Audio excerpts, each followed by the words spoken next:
কথায় আছে মাছের রাজা ইলিশ, সত্যি তাই। আর ইলিশ মাছ ভালোবাসে না এমন মানুষ খুব কমই আছে। তবে রান্না কিন্তু বিভিন্নভাবে করা যায়। একদম ইলিশ মাছের সর্বোচ্চ টেস্ট বজায় রেখে কিভাবে রান্না করেছি চলুন কথা না বাড়িয়ে শুরু করব। কালার, দেখতে এবং খেতে নিঃসন্দেহে এটা সুস্বাদু। মাছের দামও কিন্তু খুব বেশি নয়। আষাঢ় শ্রাবণ মাসে বিশেষ করে আমরা এই সময়ে খুব বেশি পরিমাণে একটু ইলিশ মাছটা পছন্দ করি এবং খেয়েও থাকি। চলুন তাহলে আজকে কথা না বাড়িয়ে সরাসরি চলে যাব রান্নায়। এখানে ৩-৪ ধরনের মাছ রয়েছে বা ৩-৪ সাইজের মাছ রয়েছে। ১,০০০ টাকা কিলো, ১,২০০ কিলো, আমি ৭-৮০০ টাকা কিলো, দুটো মাছে ১ কিলো বা ১ কিলোর থেকে একটু বেশি সেরকম কিনে নিয়ে এসেছি। মাছগুলোকে কেটে একটু হালকা ধুয়ে নিলাম। ইলিশ মাছ বেশি ধুতে হয় না, নতুন রাঁধুনিদের জন্য বলছি। এরপরে একটা পেস্ট করেছি মশলা, এটা শিলনোড়ে বেটে নিয়েছি। ২ ধরনের সর্ষে দিয়েছি, শুকনো লঙ্কা আর সামান্য কয়েক ফোঁটা তেল আর অল্প নুন, এটা দিয়ে আমি বেটে থাকি, তাহলে সর্ষেটা তেতো হয় না।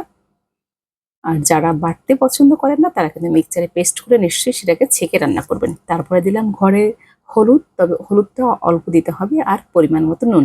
আগে মশলাটা যদি নুন রয়েছে, এবার নুনটাকে একটু হাতে রেখে দিতে হবে। ভালো করে মেখে অল্প কয়েক ফোঁটা সর্ষের তেল মেখে রেখে দেবো রান্নার প্রায় আধা ঘন্টা আগে, কখনো ১ ঘন্টা আগে। ইতিমধ্যে কলা গাছ থেকে পাতা নিয়ে আসবো।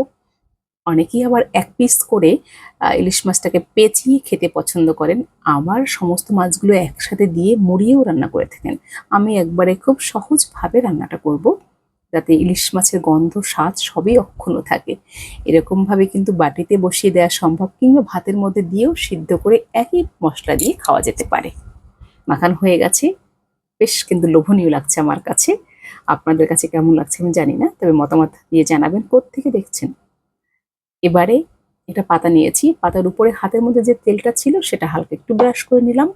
পাতাটাকে একটু ছেঁকে নিতে পারেন যারা নতুন রাঁধুনি। আর ইলিশ মাছের কাঁটায় কিন্তু পাতা ছিটে যায়, একটু যত্ন করে ইলিশ মাছটাকে দিতে হবে। চারপাশ থেকে মাছগুলোকে দিয়ে মশলাটা একটু পরে দেব, আর মশলাটা ভিতরে দিতে হবে যাতে পাতার সাথে মাছ পুড়ে না যায় কিংবা মশলাটা পুড়ে না যায়। দেওয়া হয়ে গেছে।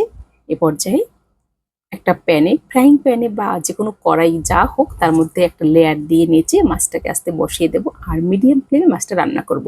ইলিশ মাছ রান্না হতে সর্বোচ্চ ১০ থেকে ১৫ মিনিট সময় লাগে, খুব অল্প আঁচে রান্না হবে। এবারে হাত ধোয়া যে জল হয়, ১ কাপ পরিমাণ জল এখানে দিয়ে ঢাকনা দিয়ে ঢেকে দিলাম। এই ঢাকনাটায় কিন্তু ছিদ্র ছিল না, একদম পুরো গন্ধটা এর মধ্যে বজায় থাকে। এবারে ৮ থেকে ১০ মিনিট পরে একটা প্লেটে মাছটাকে নামিয়ে উপর থেকে আরেকটা পাতা চাপা দিয়ে এরকম করে একটা থালা দিলাম। এবার উল্টে দেব। তবে যাদের হাতে গরমটা কম সহ্য হবে তারা কিন্তু নিচে কোনো একটা কাপড় বা লেয়ার দিয়ে নেওয়া ভালো। দেখতে পাচ্ছেন উপর থেকে হালকা হালকা ব্রাউন, আর কি ফ্লেভার, অসাধারণ ফ্লেভার, গরম ভাতের সাথে সত্যি বলছি দারুণ যায়। মাছটাকে উল্টে দেওয়ার পরে ৪ থেকে ৫ মিনিট লো ফ্লেমে উনুনে রাখবো, যাতে মাছটা পুড়ে না যায়, নিচের অংশটা হালকা ব্রাউন ব্রাউন হবে।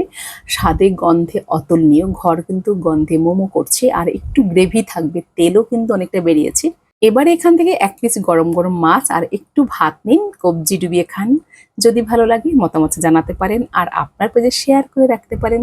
আবারও দেখা হবে নতুন কোনো ভিডিও নিয়ে। সবাই ভালো থাকুন, সুস্থ থাকুন।